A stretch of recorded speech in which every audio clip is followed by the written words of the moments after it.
Nos équipes marketing, elles passaient 30% de leur temps à travailler des recos commerciales personnalisés pour aller toucher tel ou tel client.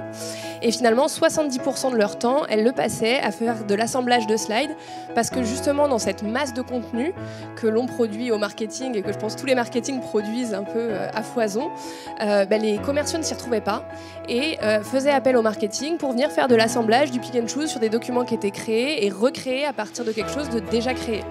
C'était un vrai problème chez nous parce que finalement on dévalorise un peu la fonction marketing qui devient plus que de l'assemblage de slides et puis on n'a plus le temps de venir nourrir nos forces de vente avec des contenus de qualité, des contenus pertinents et des contenus vraiment plus ciblés. Notre premier chantier, ça a été la refonte des contenus. Clairement, avec les contenus qu'on avait, on avait des contenus sur 1001 chartes possibles, parce qu'on change très souvent la charte et que du coup, on avait des reliquats de documents sous diverses chartes. On avait aussi des documents qui n'étaient pas pensés finalement pour un outil comme celui-ci. En fait, ce dont on se rend compte, c'est que pour que ça fonctionne bien, ce qu'il nous fallait, c'est des contenus plus courts, plus percutants, et puis forcément rechartés, redesignés pour s'adapter à ces nouvelles façons de pratiquer finalement le rendez-vous commercial. Quand même un vrai sujet autour de comment on fait vivre tous ces contenus. Là aujourd'hui on est sur une plateforme où on a environ 4000 contenus, donc ils ont tous une durée de vie parce qu'on va avoir des chiffres qui reviennent de façon annuelle, on va avoir des fiches produits qui évoluent, et donc on a toute une nécessité quand on met en place un outil comme celui-ci à mettre en place un comité de contenu. Nous on a choisi une échéance mensuelle.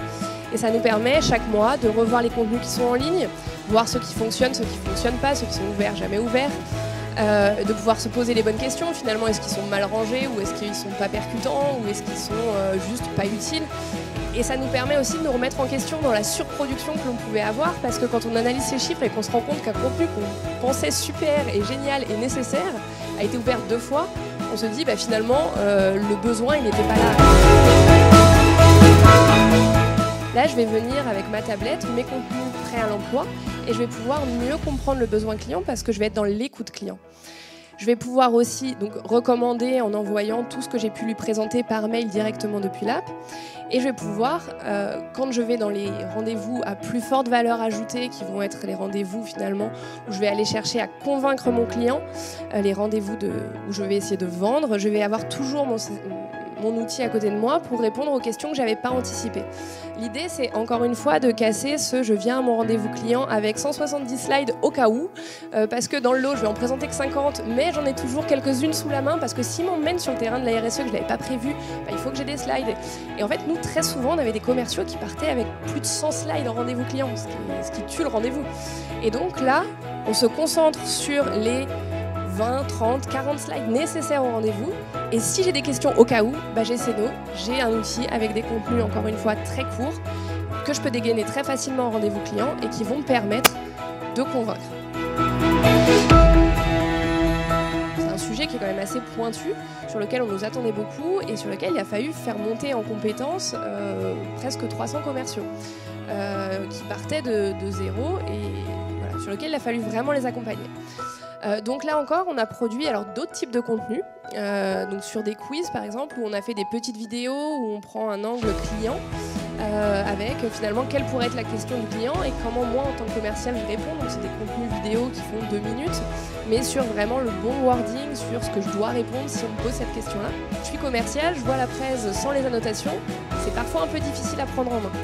Et quand on a des sujets comme la RSE, on va aller parler des ANEF, ou on va parler de taxonomie verte, c'est pas quelque chose qui est naturellement très compréhensible, si pas annoté. Et donc on a ces trainings que l'on a créés pour permettre aux commerciaux de se former à un contenu en particulier et de s'entraîner à le pitcher avant d'aller en rendez-vous commercial.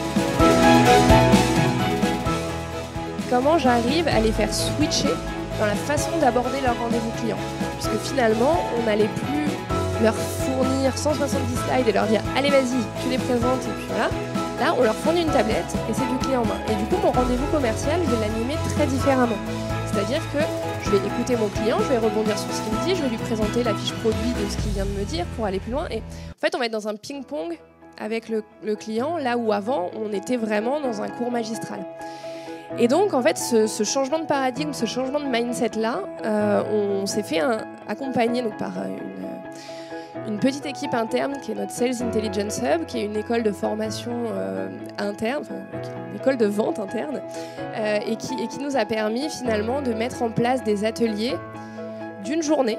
Donc c'est quand même long, c'est quand même beaucoup pour accompagner les forces de vente sur comment demain tu animes ton rendez-vous client avec ces contenus courts, avec cette dynamique, avec le fait que maintenant tu as ta tablette et que tu vas plus projeter et te mettre face à ton client, mais peut-être que tu vas te mettre à côté de lui pour lui montrer des choses.